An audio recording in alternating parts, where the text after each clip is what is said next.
Welcome to our channel of IGNOU Audiobooks, Indira Gandhi National Open University, Bachelor in Social Work, BSW. Elective Courses, BSWE 002 Volume 1 Social Work Intervention with Individual and Groups. Unit 8 Characteristics and Significance of Groups. Introduction. All day long we interact first in one group and then in another. We live in a dwelling as part of a group. We learn in groups contained in the same classroom. We work in groups. We interact with friends in groups. And we spend much of our leisure time in groups. Our family, life, our leisure time, our friendships, and our careers are all filled with groups. In fact, if a person from outer space conducted a study of the people of Earth, group membership would probably be the dominant characteristic noted. We are born into a group called the family, and we would not survive the first few minutes, the first few weeks, or even the first few years of our lives without membership in this group. It is within our family and peer groups that we are socialized into ways of behaving and thinking, educated and taught to have certain perspectives on ourselves and our world. Our personal identity is derived from the way in which we are perceived and treated by other members of our groups. We learn, work, and play in groups. As humans, we have an inherent social nature. Our life is filled with groups from the moment of our birth to the moment of our death. All these make groups one of the most important factors in our lives. In business, government, and the military, there is great interest in improving the productivity of groups. There is great concern in our society with strengthening the family.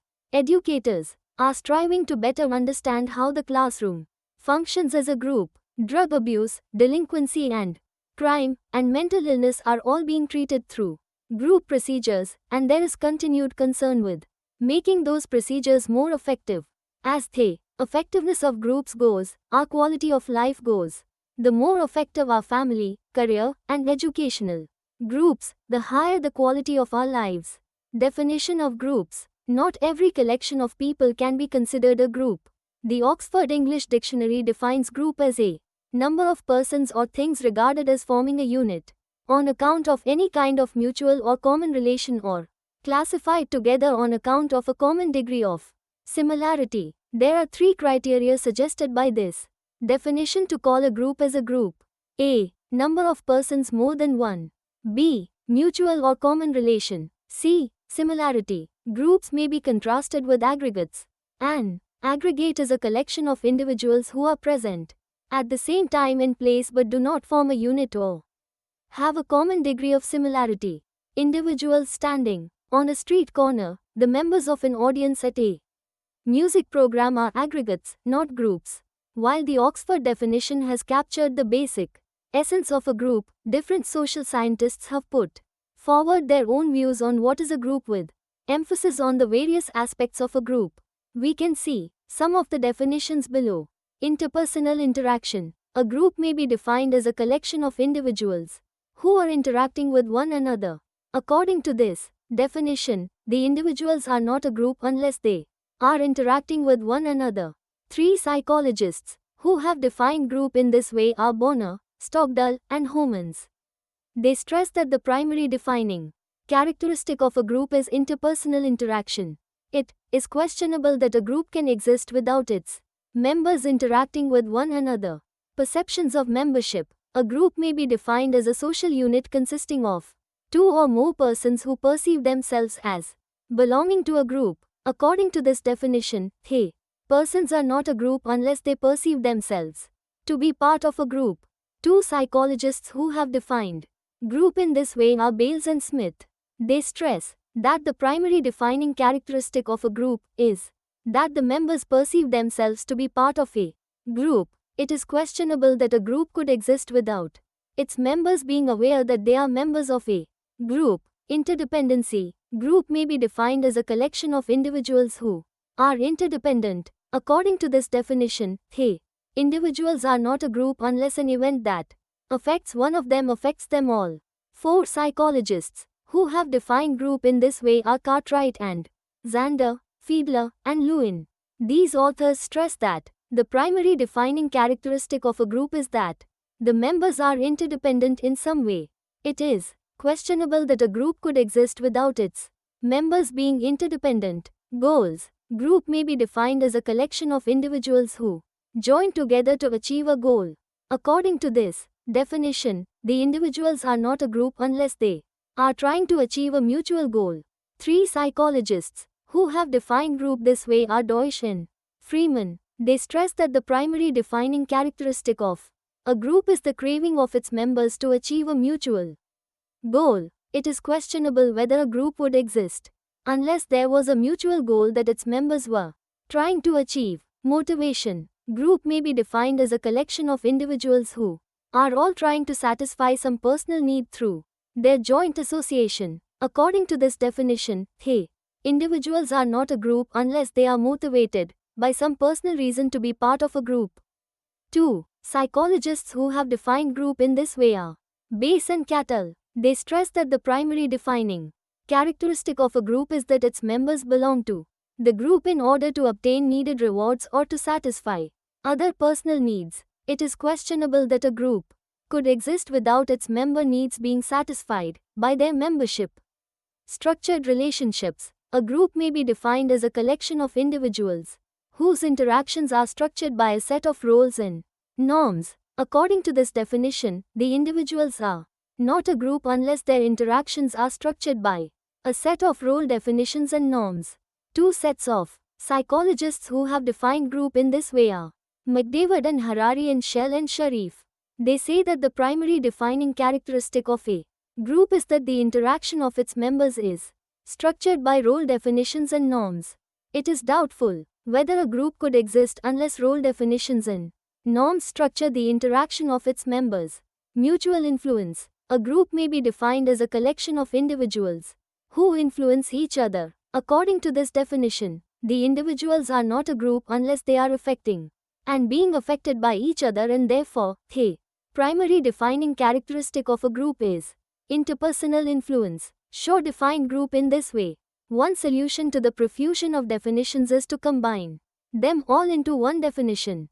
A small group may be defined as two or more individuals who a. pursue common goals, b. are interdependent, c. interact with each other, d. share norms concerning matters of common interest, and participate in a system of interlocking roles, a. influence each other, f. find the group rewarding, and g. define themselves and are defined by others as belonging to the group. Not all these characteristics are equally important, and although it is impossible to gain consensus among social scientists as to which characteristics are most important, we can arrive at a definition of group for the purpose of group work as follows. A group is two or more individuals in face-to-face interaction, each aware of positive interdependence as they strive to achieve mutual goals, each aware of his or her membership in the group, and each aware of the others who belong to the group.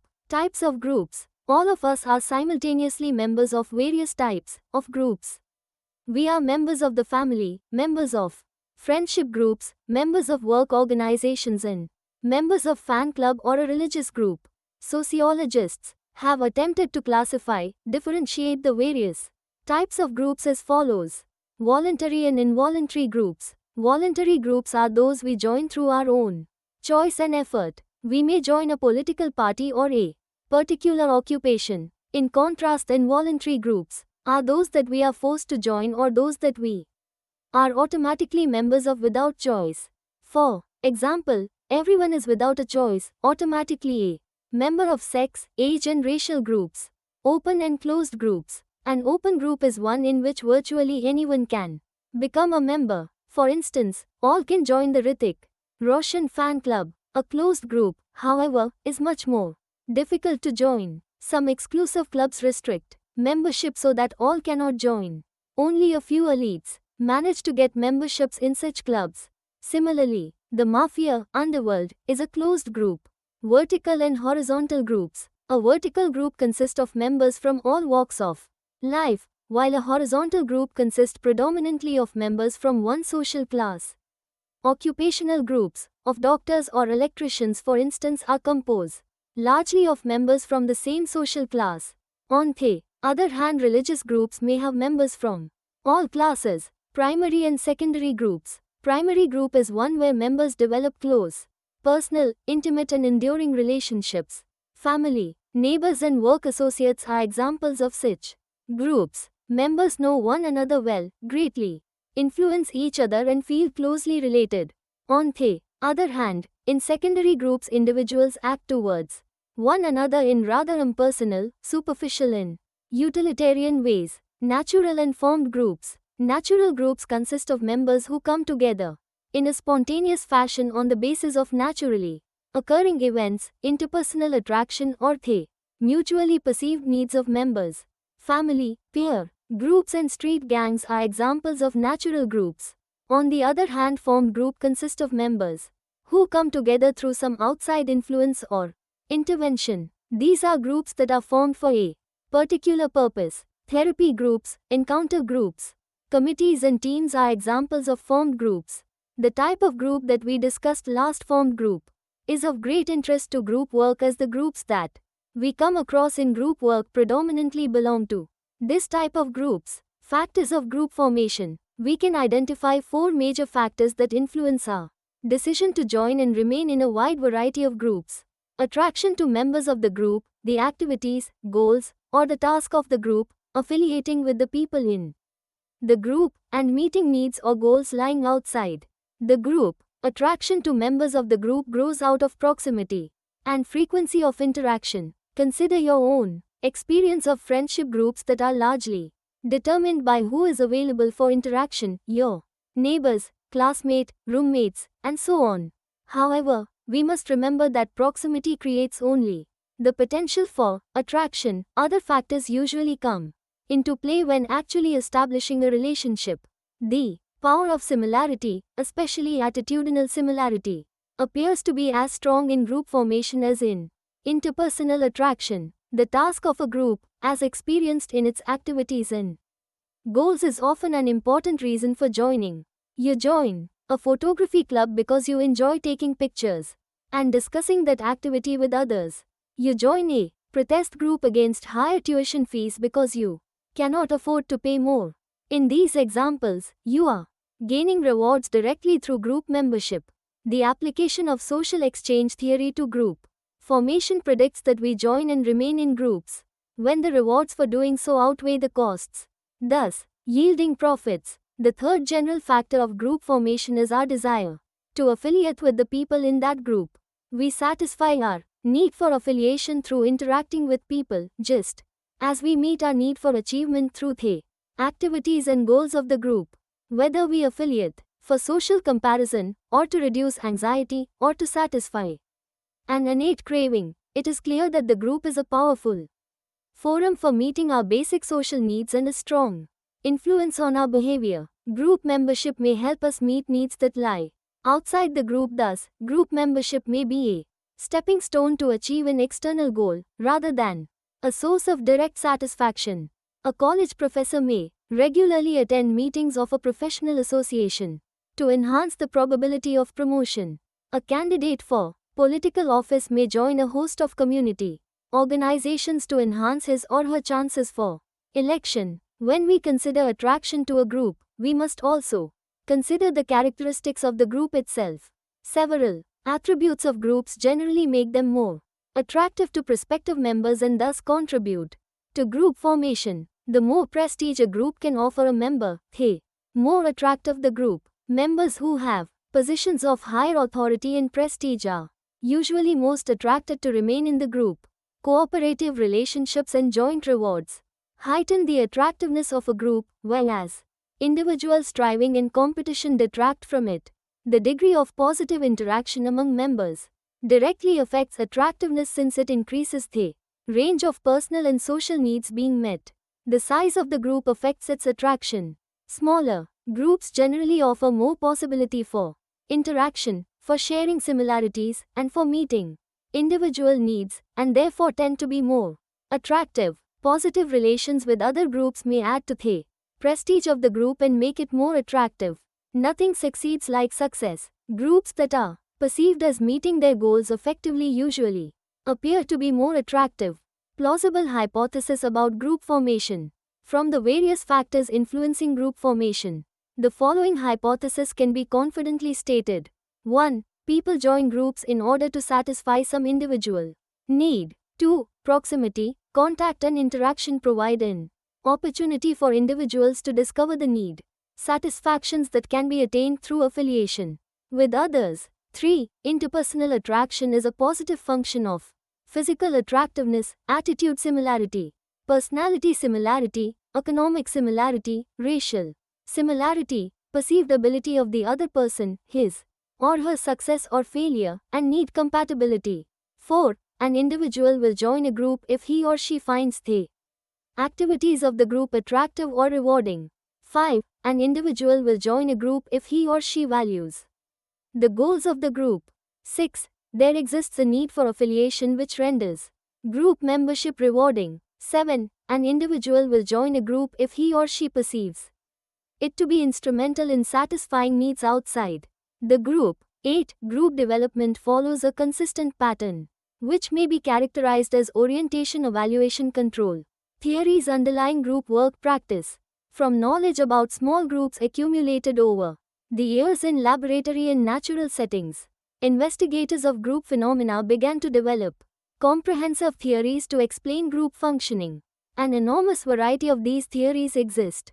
This section examines 5 of the most important theories: systems theory, psychodynamic theory, learning theory, field theory and social exchange theory. An understanding of these theories is important to place in the appropriate context the group processes in human behavior in groups experienced by you when you do group work. Systems theory. Systems theory attempts to understand the group as a system of interacting elements. It is probably the most widely used and broadly applied theory of group functioning. According to this theory, groups are social systems with several interdependent members, attempting to maintain order and a stable equilibrium, while they function as a unified whole. Groups are constantly facing changing demands in their quest to attain goals and to maintain a stable equilibrium. Groups must mobilize their resources and act to meet changing demands if they are to survive. According to Parsons, Bales and Shields, 1953, there are 4 major functional tasks for systems such as a group. 1. Integration, ensuring that members of groups fit together. 2. Adaptation, ensuring that groups change to cope with the demands of their environment. 3. Pattern maintenance, ensuring that groups define and sustain their basic purposes, identities and procedures. And 4. Goal attainment, ensuring that groups pursue and accomplish their tasks. Groups must accomplish these 4 functional tasks to remain in equilibrium. The likelihood that a group will survive depends on the demands of the environment, the extent to which members identify with group goals, and the degree to which members believe goals are attainable.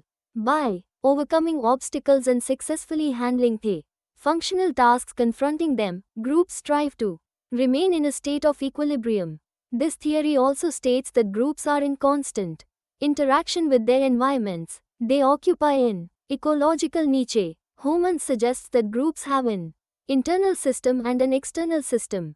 The external system represents a group's way of handling the adaptive problems that result from its relationship with its social and physical environment. The internal system consists of the patterns of activities, interactions, and norms occurring within the group as it attempts to function. Concepts derived from the various views of systems theory that are particularly relevant for group workers include the following: the existence of properties of the group as a whole that arise from the interactions of individual group members, the powerful effects of group forces on members' behavior, the struggle of groups to maintain themselves as entities when confronted with conflicts, the awareness that groups must relate to an external environment as well as attend to their internal functioning, the idea that groups are in a constant state of becoming, developing, and changing, which influence their equilibrium and continued existence, the notion that groups have a developmental life cycle. Psychodynamic theory. Psychodynamic theory has had an important influence on group work practice. In his work Group Psychology and the Analysis of Ego, Freud, 1922, set forth his theoretical formulations about groups and their influence on human behavior. According to Psychodynamic theory, group members act out in the group unresolved conflicts from early life experiences. In many ways, the group becomes a reenactment of the family situation. Freud describes the group leader as the all-powerful father figure who reigns supreme over group members. Group members identify with the group leader as the ego ideal. Members form transference reactions to the group leader and to each other on the basis of their early life experiences. Thus, the interactions that occur in the group reflect the personality structures and defense mechanisms that members began to develop early in life. The group leader uses transference and counter transference reactions to help members work through unresolved conflicts by exploring past behavior patterns and linking these patterns to current behaviors. The group leader might, for example, interpret the behavior of two group members who are struggling for the leader's attention as unresolved sibling rivalry.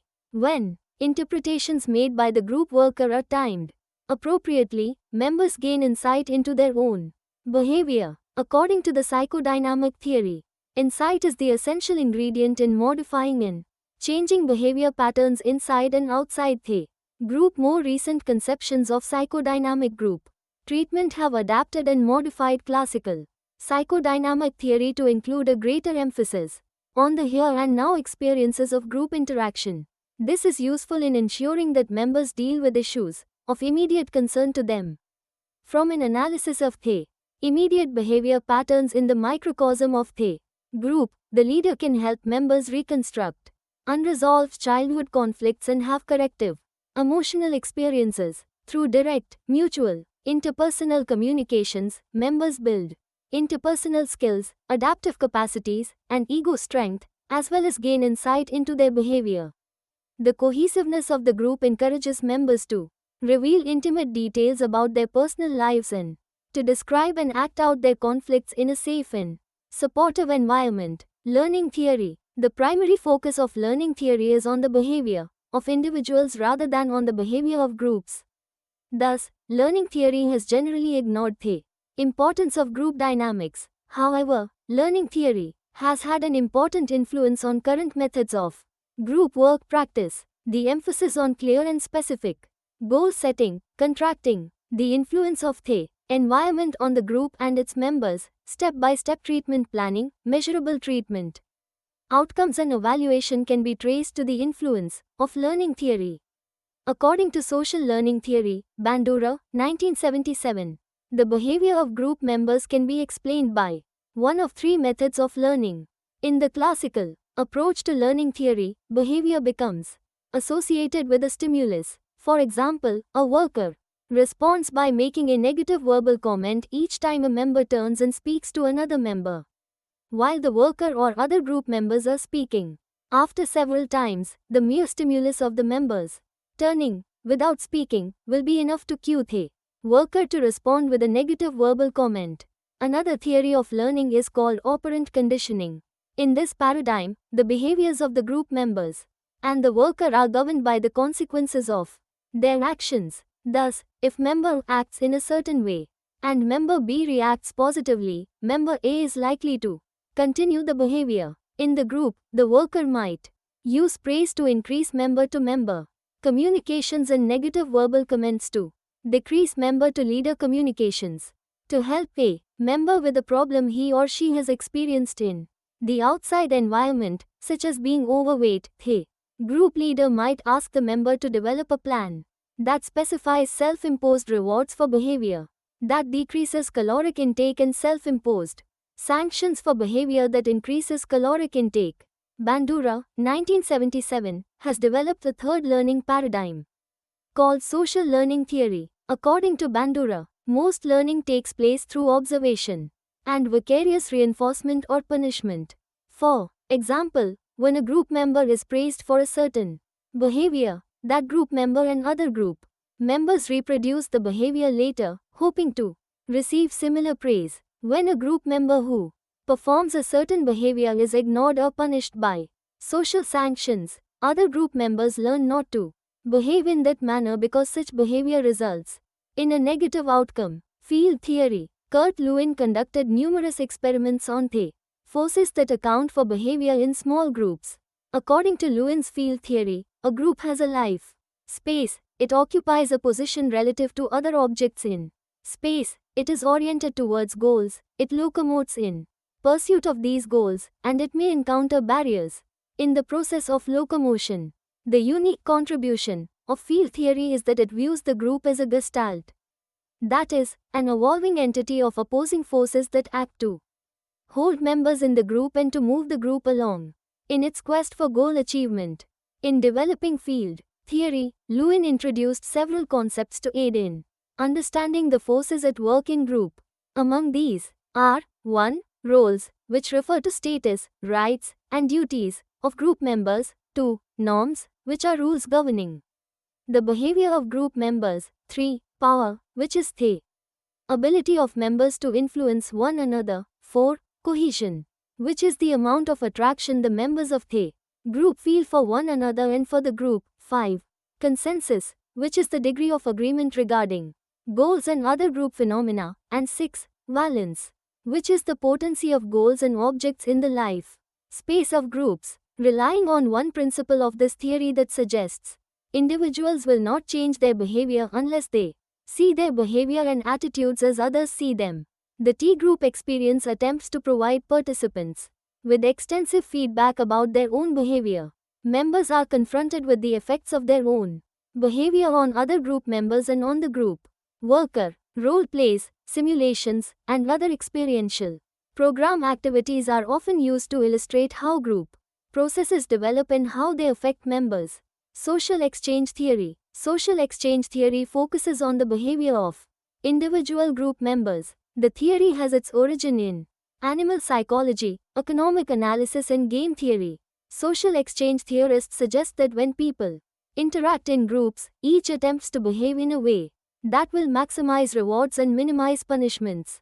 Group members initiate interactions because the social exchanges provide them with something of value, such as approval. According to social exchange theorists, because nothing is gained ordinarily unless something is given in return, there is an exchange implied in all human relationships. In social exchange theory, group behavior is analyzed by observing how individual members seek rewards while dealing with the sustained social interaction occurring in a group. For an individual in a group, the decision to express a given behavior is based on a comparison of the rewards and punishments that are expected to be derived from the behavior.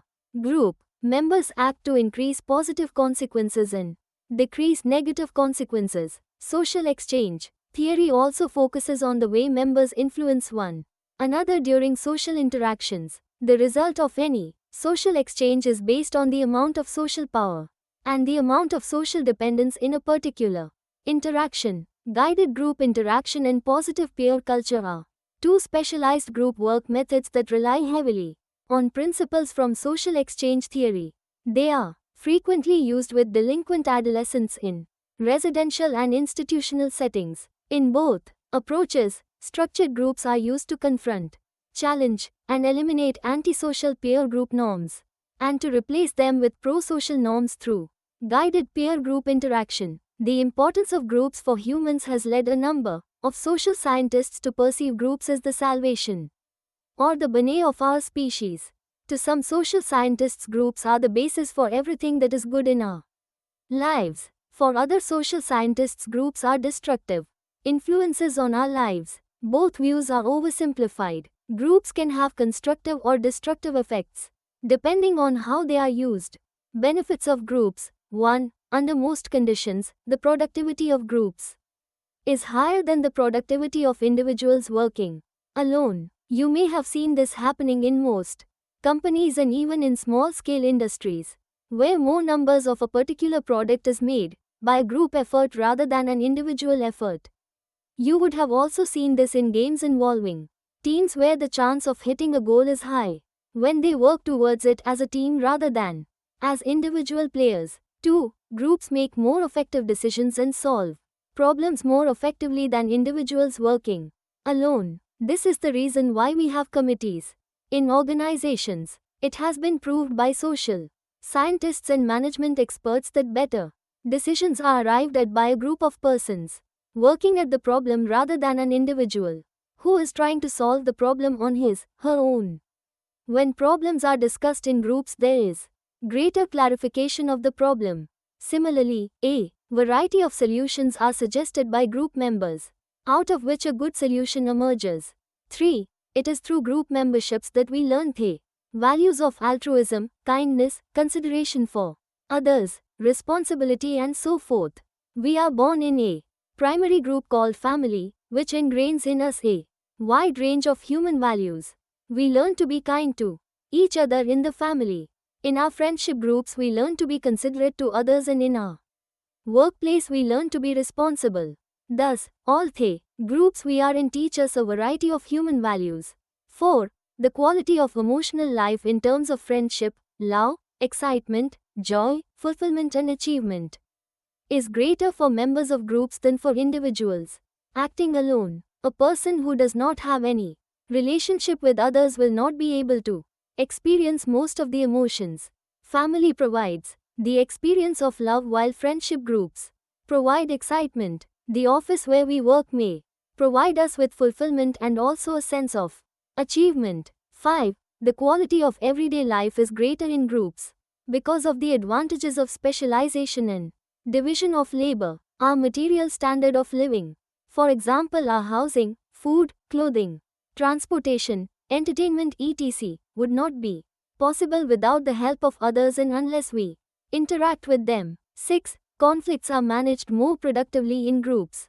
Without group standards, social values, and laws, civilization would be impossible. Groups normally establish standards or norms for its members to function effectively. Without these norms, which generally reflect societal norms, there would be confusion. Group norms exert considerable influence over individuals and keep them under control. 7. A person's identity, self-esteem, and social competencies are shaped by the groups to which she belongs. If you are asked a question, "Who are you?" you will immediately say, "I am a student," which means you are part of the students group, which provides you with an identity. Similarly, you may say you are the son, daughter of a certain person, or the friend of a certain person, or a manager in a particular organization. Thus, being a member of different kinds of groups provide you with identity. Groups also help develop the self-esteem of its members by being very supportive.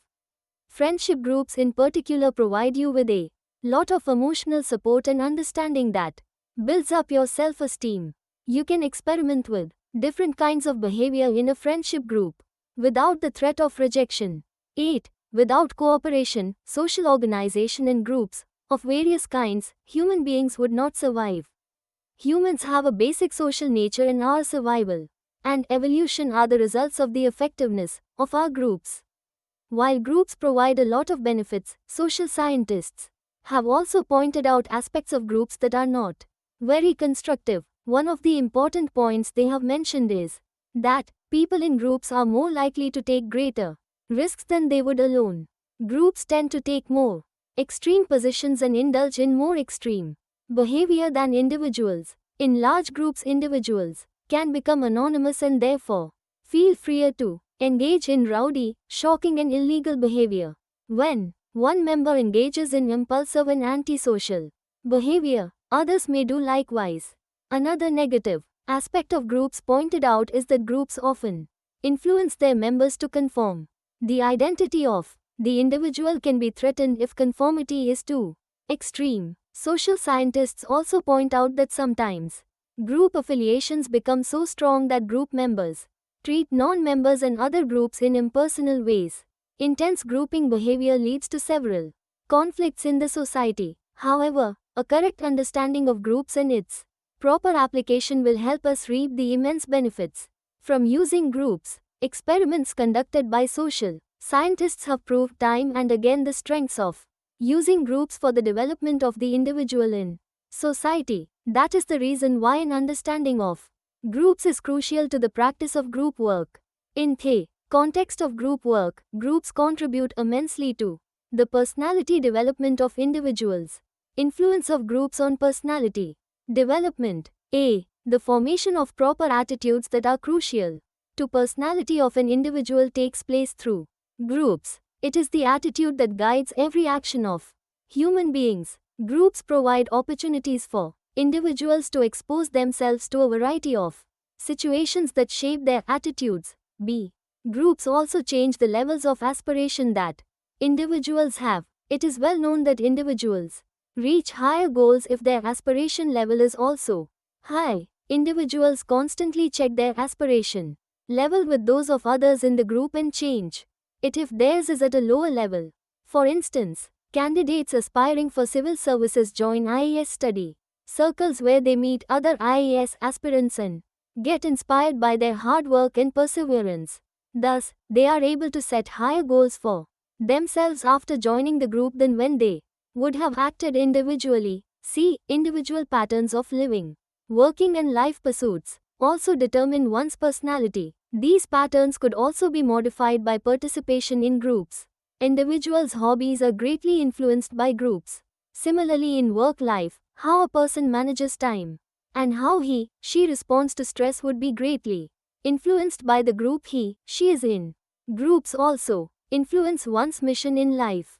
We see a lot of individuals who join groups to serve society in different ways. Whether an individual becomes self-serving and materialistic or altruistic may greatly depend on the group she belongs to. D. Groups help individuals gain a perception of one's self and her role in society. The constant feedback an individual gets from other group members helps build the self-image of one's self. One can understand the type of personality she has with the help of groups. Individuals can also determine what their role is based on the feedback given by others. A. Groups provide immense psychological support and help individuals express both positively and negatively. One of the key determinants of personality development is the psychological support required by the individual by which she can experiment with behavior as well as express her ideas, opinion and feelings freely without the threat of rejection. Groups provide ample opportunities for this, leading to personality development. Types of group work. Groups for the purpose of group work are generally classified into two types, treatment and task groups. They are classified according to their primary purpose. Treatment groups. 5 primary purposes of treatment groups are support, education, growth, therapy and socialization. Support groups. Support groups can be distinguished from other groups using supportive intervention strategies by their primary goals to foster mutual aid, to help members cope with stressful life events, and to revitalize and enhance members' coping abilities so that they can effectively adapt to and cope with future stressful life events. Examples of support groups include the following: a group of children meeting at school to discuss the effects of deaths in their families on their lives. A group of people diagnosed with cancer and their families discussing the effects of the disease and how to cope with it. A group of recently discharged psychiatric patients discussing their adjustment to community living. Leadership of support groups is characterized by a facilitative approach that emphasizes helping members share their collective experiences in coping with a stressful event. The group worker helps members share their experiences and empathically respond to each other. Simply recounting events, ventilating feelings, and reflecting on efforts to cope can promote self-understanding and help overcome loneliness, isolation, and despair. A major role of the worker is to facilitate hope in the future and motivate members to improve coping skills through self-help and mutual aid. Strong emotional bonds often develop quickly in support groups because of members' shared experiences. Emotional bonding may also occur because members are stigmatized by the larger community and find comfort and power in their association with each other. Educational groups. The primary purpose of educational groups is to help members learn new information and skills. Educational groups are used in a variety of settings, including treatment agencies, schools, nursing homes, correctional institutions and hospitals. Examples of educational groups include the following: a group of women in slums who want to know about reproductive and child health, a group of parents who are going to adopt children, a group of Go leaders who want to be more effective All educational groups are aimed at increasing members' information or skills. Most groups routinely involve presentations of information and knowledge by experts. They also often include opportunities for group discussion to foster learning. When leading educational groups, workers concentrate on both the individual learner and the group as a whole as vehicles for learning, reinforcement, and discussion. Also, workers consider each member's knowledge of the subject matter and level of skills and experience so that members derive at most benefit from the learning process. Growth groups. Growth-oriented groups offer opportunities for members to become aware of, expand, and change their thoughts, feelings, and behavior regarding themselves and others. The group is used as a vehicle to develop members' capabilities to the fullest. Growth groups focus on promoting socio-emotional health rather than remediating socio-emotional illness. Examples of growth groups include the following: a group for newly married couples, a value clarification group for youth, a consciousness-raising group for Rotary Club members. Growth groups generally stress self-improvement and the potential of human beings to live a full and rewarding life, especially through improved relationship with others. They provide a supportive atmosphere in which individuals can gain insights, experiment with new behaviors, get feedback, and grow as human beings. The bond in growth groups stem from members' commitment to help one another develop and maximize their potentials. When composing growth groups, workers often select members who have diverse backgrounds and the potential to enrich and broaden each other's experiences. Communication in growth groups is members-centered and highly interactive. Therapy groups. Therapy groups help members change their behavior, cope with personal problems, or rehabilitate themselves after physical, psychological, or social trauma.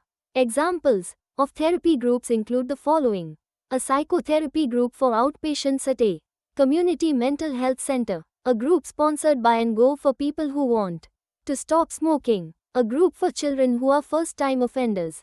In therapy groups, members come together to solve their problems. The group leader is often viewed as an expert, an authority figure, and a change agent. Members' problems are assessed and treatment goals are developed with the help of the worker. Although the group has a common purpose, each member may have a different problem with different symptoms. Therefore, to achieve individual goals, the worker often focuses on one member at a time.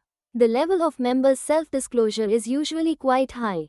Socialization groups. Socialization groups help members learn social skills and socially accepted behavior patterns so that they can function effectively in the community. Socialization groups frequently use program activities such as games, role plays, or outings to help members accomplish individual goals. Examples of socialization groups include the following: a youth group in Nehru Yuvak Kendra, a social club for outpatients of a psychiatry center, a group for children from poor and disadvantaged neighborhoods. There are at least 3 common forms of socialization groups: social skills groups, governance groups, and recreation groups. Some social skills groups such as assertiveness training groups are formed for adults who wish to improve their existing skills.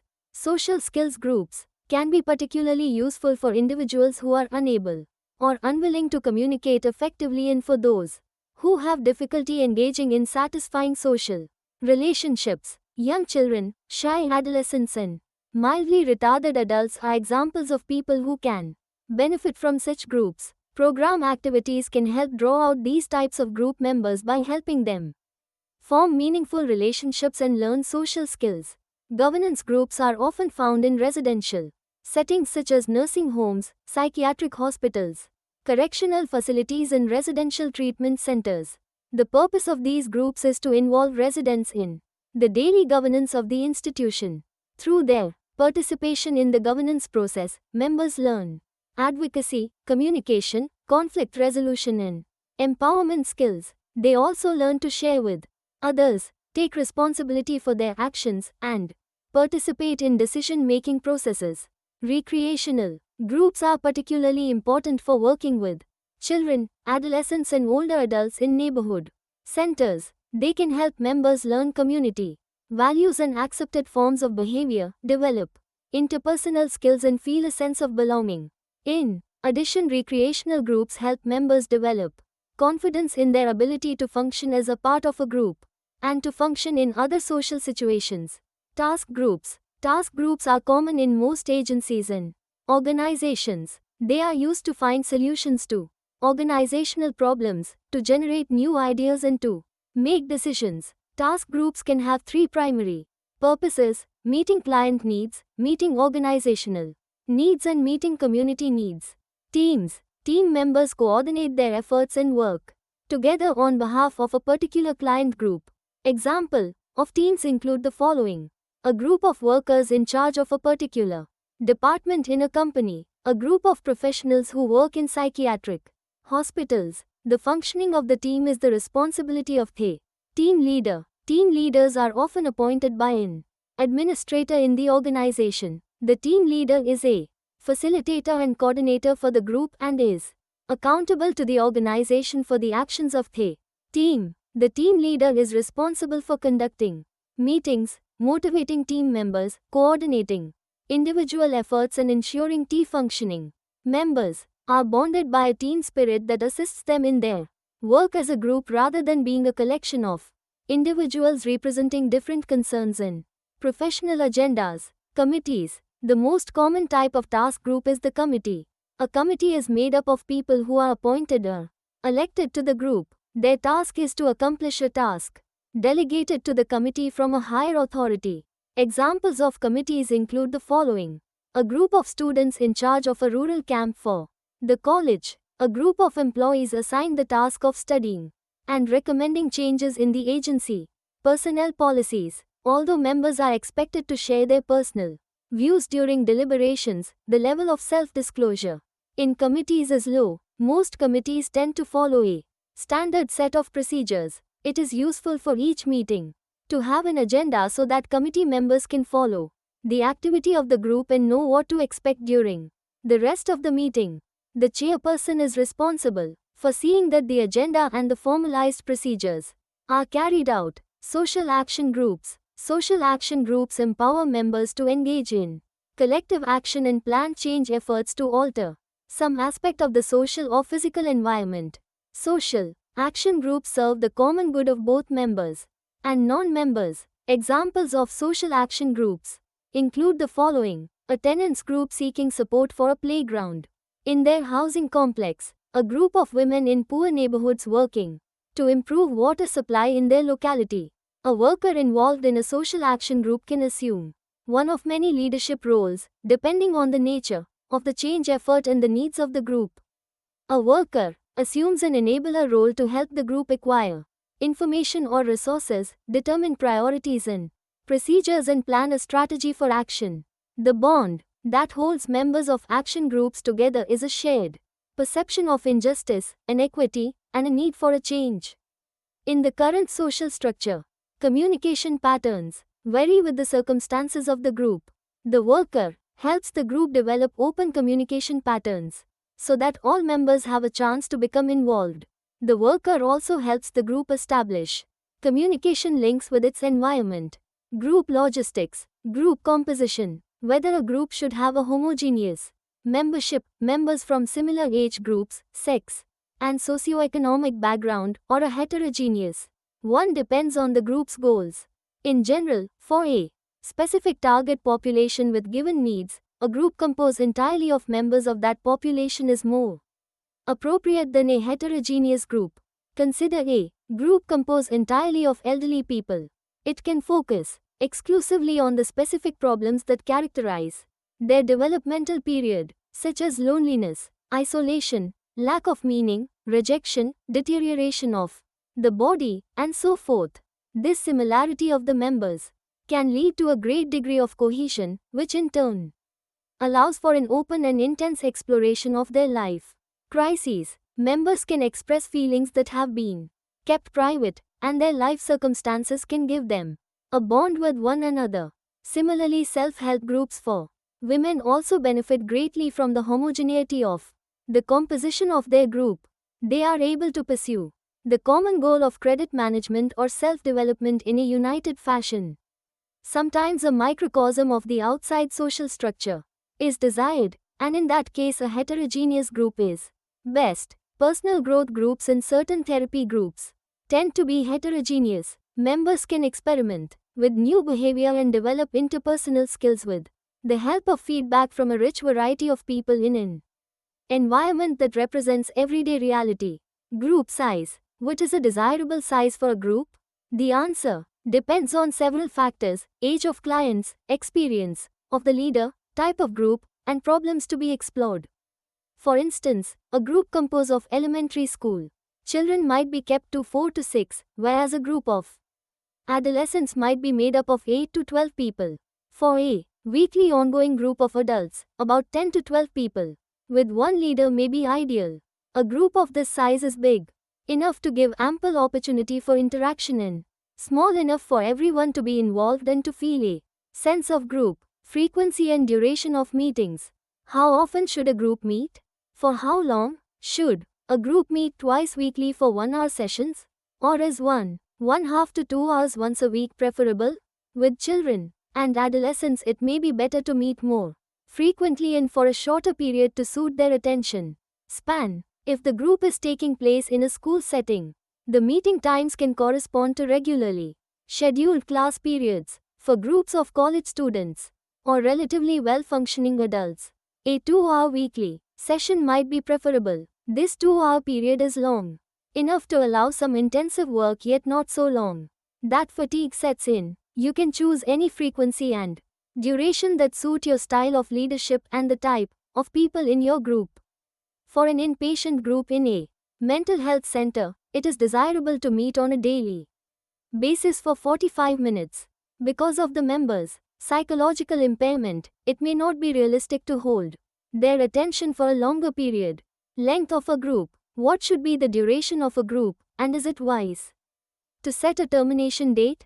For most groups, a termination date should be announced at the outset, so that members will have a clear idea of the time limits under which they are working. Groups in educational institutions typically run for about 15 weeks. It is long enough for trust to develop and for work toward behavioral changes to take place, but it is not so long that the group seems to be dragging on interminably. A major value of this type of time-limited group is that members are motivated to realize that they do not have forever to attain their personal goals. At different points in this 15-week group, members are challenged to review their progress, both individually and as a group.